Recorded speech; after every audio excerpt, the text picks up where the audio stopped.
Jetojmë në Itali, por ky është një shqetësim që e kemi të gjithë.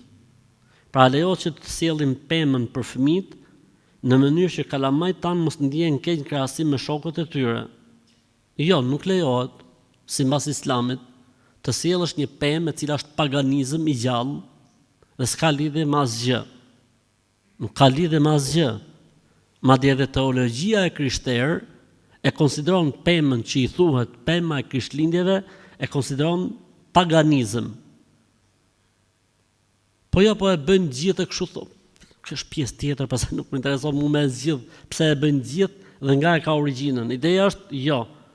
Po fëmijët do të ndjehen keq, do të ndjehen keq fëmijët, më të vërtetë, sepse nuk i ke dhënë hakun Bajramit.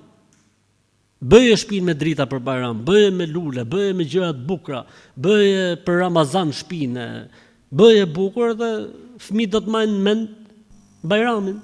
Është normal. Organizoje klasën e kalamajve me rastin e Bajramit, çohu gjithë çokolata, çohu gjithë lule, çohu gjithë gjëra të bukura, edhe fëmia do të ndihet mirë dhe krenar me besimin që ai ka, një fe e cila ofron diçka për shoqërinë dhe për jetën sociale.